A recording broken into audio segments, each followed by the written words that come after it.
আমি আজকে আপনাদের নিয়ে যাচ্ছি পল্লী কবি জসীমউদ্দীনের জন্মস্থান এবং তার বাড়ি ফরিদপুর জেলার তাম্বুলখানা গ্রামে। পল্লী কবি জসীমউদ্দীনের বাড়ি ফরিদপুর শহরে থেকে মাত্র ৩ কিলোমিটার দূরত্বে অবস্থিত। আমি এখন আছি পল্লী কবি জসীমউদ্দীনের গ্রামের বাড়ির প্রধান ফটকে, যা ফরিদপুর জেলার আম্বিকাপুর গ্রামে অবস্থিত। জসীমউদ্দীনের বাড়ির ঠিক সামনেই হচ্ছে কুমার নদ, যা কবির স্মৃতি বিজড়িত একটি নদী। আমি এই নদটি ভিডিওর শেষে আপনাদেরকে ঘুরিয়ে দেখাবো। চলুন কথা না বাড়িয়ে ঘুরে আসি বাড়ি থেকে, এবং সেই সাথে শেয়ার করবো আপনাদের সাথে তার জীবনের জানা অজানা অনেক তথ্য। এই বাড়িতে প্রবেশ মুখে আপনার একটি দোকান চোখে পড়বে, আর আপনি এই বাড়িতে ঢুকতে চাইলে অবশ্যই আপনাকে প্রতিজনের জন্য 20 টাকা মূল্যের একটি টিকিট কাটতে হবে। আপনি চাইলে হালকা পাতলা নাস্তাও করতে পারেন এই দোকান থেকে। বাড়িতে প্রবেশ মুখে আপনাদের চোখে পড়বে একটি ঘরের মতো, যেখানে কবির অনেক ছবি রয়েছে। এই ছবিটি হচ্ছে কবির শ্রেষ্ঠ বন্ধু ডক্টর দীনেশ চন্দ্র সেন।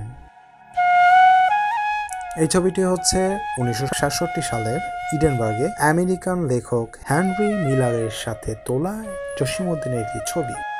যেহেতু পল্লী কবি জসীমউদ্দীনের জন্ম ফরিদপুরে, তাই বঙ্গবন্ধু শেখ মুজিবুরের সাথে তার অনেকটা সখ্যতা ছিল।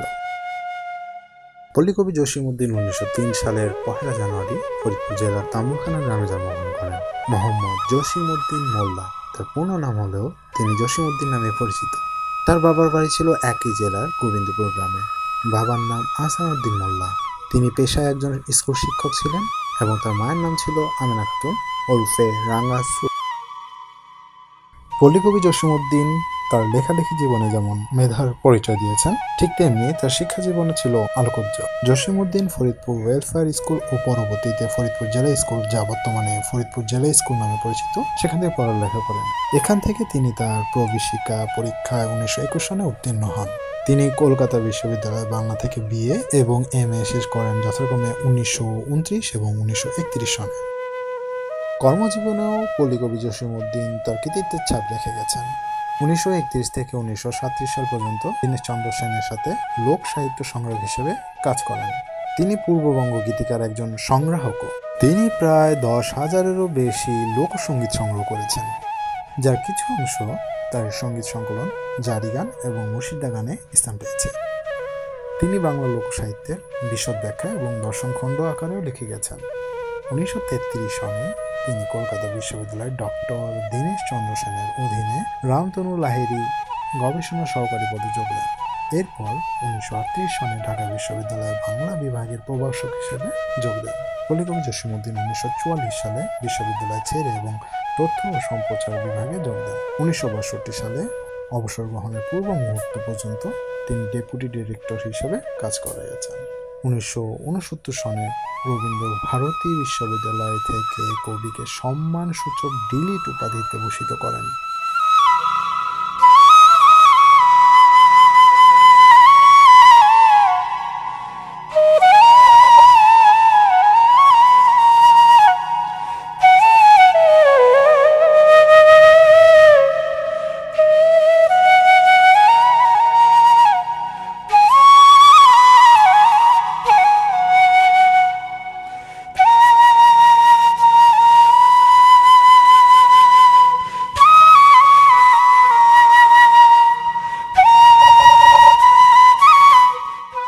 এটা হচ্ছে জসীমউদ্দীনের বাড়ির উঠান।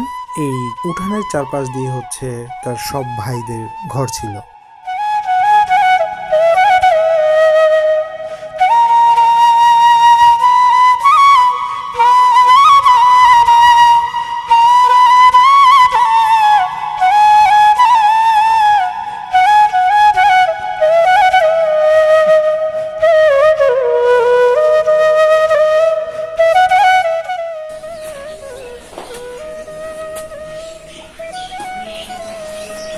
এটা হচ্ছে কবির ঘর।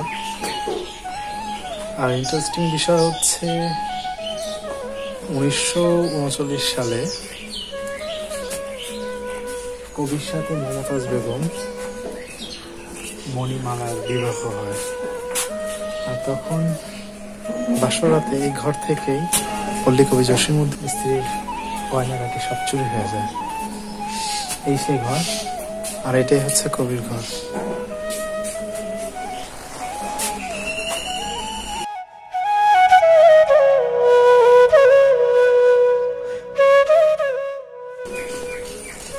এটা হচ্ছে কবির বড় ভাইয়ের ঘর,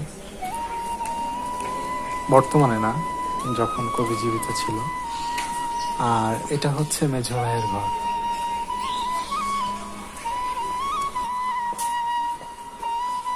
গ্রাম বাংলার ঐতিহ্য ঢেকি।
পল্লী কবি জসীমউদ্দীন একদম অল্প বয়স থেকেই লেখালেখি শুরু করেন। কলেজে অধ্যয়নরত অবস্থায় পরিবার এবং বিয়াগান্ত দৃশ্যে একদম সাবলীল ভাষায় তিনি বিশেষ আলোচিত কবিতা কবর লিখেন। তিনি কলকাতা বিশ্ববিদ্যালয়ের ছাত্র থাকা অবস্থায় এই কবিতাটি প্রবাসিকার বাংলা পাঠ্য বইয়ে স্থান পায়। গায়ের লোকের দৃষ্টিতে গ্রাম্য জীবন এবং পরিবেশ প্রকৃতি ফুটিয়ে তোলার জন্য জসীমউদ্দীন বিশেষভাবে পরিচিত। তার এই সুখ্যাতি তার পল্লী কবি উপাধি এনে দিয়েছে। তার রচিত নকশিকাঁথার মাঠ কাব্যগ্রন্থকে তার শ্রেষ্ঠ শিল্পকর্ম হিসেবে বিবেচনা করা হয় এবং পৃথিবীর অনেক ভাষায় এটি অনুদিত হয়। এছাড়াও জসীমউদ্দীন গ্রাম বাংলার ঐতিহ্যবাহী অনেক গান রচনা করেছেন। বাংলা বিখ্যাত লোকসঙ্গীতের গায়ক আব্বাস উদ্দিন তার সহযোগিতায় কিছু অবিস্মরণীয় লোকগীতি নির্মাণ করেছেন, বিশেষত ভাটিয়ালি ধারার। জসীমউদ্দীন রেডিওর জন্য আধুনিক গান লিখেছেন। তিনি তার প্রতিবেশী কবি গোলাম মোস্তফার দ্বারা ইসলামিক সঙ্গীত লিখতেও প্রভাবিত হয়েছিলেন। পরবর্তীতে বাংলাদেশ স্বাধীনতা যুদ্ধকালীন সময়ে তিনি বহু দেশাত্মবোধক গান লেখেন। পল্লী কবি জসীমউদ্দীনের গ্রন্থাবলী সমূহের মধ্যে উল্লেখযোগ্য কিছু হচ্ছে কাব্যগ্রন্থের মধ্যে নকশিকাঁথার মাঠ, সজনবাদিয়ার ঘাট, রাখালি ইত্যাদি। তিনি অনেকগুলো নাটকও রচনা করেছেন, তার মধ্যে পদ্মাপার, বেদের মেয়ে, মধুমালা, পল্লীবধূ, গ্রামের মেয়ে ইত্যাদি। একই সাথে তিনি অনেকগুলো গানও সম্পাদনা করে গেছেন, যার মধ্যে বহুল জনপ্রিয় গানগুলো হচ্ছে কাজল ভ্রমরাজে, আমার সোনার ময়না পাখি, আমার গলার হার খুলে নে, আমার হার কালা করলাম রে, আমায় ভাসাইলি রে, আমায় এত রাতে, কেমন তোমার মাতা পিতা, নদীর কূল নাই কিনার নাই ইত্যাদি। কবির কিছু আত্মকথার মধ্যে হচ্ছে উল্লেখযোগ্য যাদের দেখেছি, ঠাকুরবাড়ির আঙিনায়, জীবন কথা ইত্যাদি। কবির রচয়িত উপন্যাস হচ্ছে বোবা কাহিনী, যা 1964 সালে রচনা করেন। পল্লী কবি জসীমউদ্দীন অনেকগুলো ভ্রমণ কাহিনীও লিখে গেছেন। চলো মুসাফির, হলদেপরির দেশে, যে দেশে মানুষ বড়, জার্মানির শহরে বন্দরে ইত্যাদি উল্লেখযোগ্য।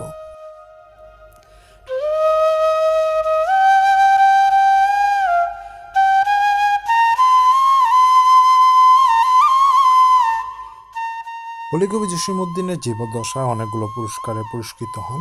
তার মধ্যে হচ্ছে presidents award for pride of performance, যা পাকিস্তান থেকে 1958 সালে প্রদান করা হয়। রবীন্দ্র ভারতী বিশ্ববিদ্যালয় থেকে ডিলিট ডিগ্রি, যা ভারত থেকে 1969 সালে প্রদান করা হয়, এবং 21 পদক, যা বাংলাদেশ থেকে 1976 সালে প্রদান করা হয়, এবং 1974 সনে তাকে বাংলা একাডেমি পুরস্কারের জন্য মনোনীত করলেও তিনি তা প্রত্যাখ্যান করেন। পল্লীকবি জসিমউদ্দিন মৃত্যুর 2 বছর পরে স্বাধীনতা দিবস পুরস্কারে পুরস্কৃত হন।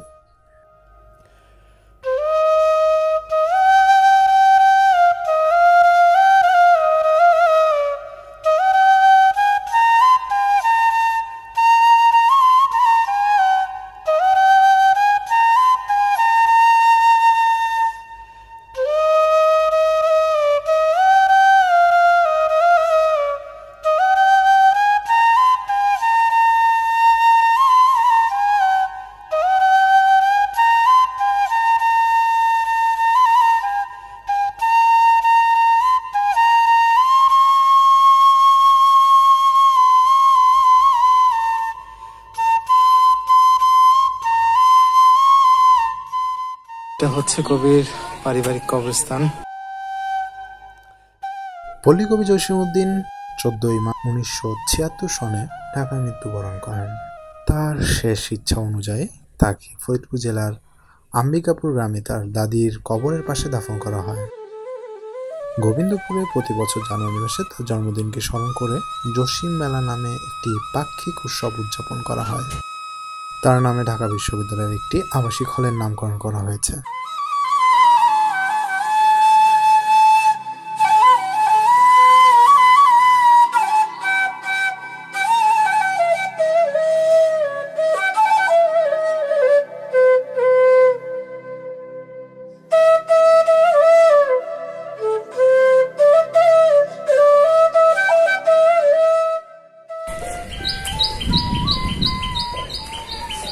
এটা হচ্ছে কবির স্মৃতি বিজড়িত একটা নদী, কুমার নদ। এটা ঠিক কবির বাড়ির সামনে।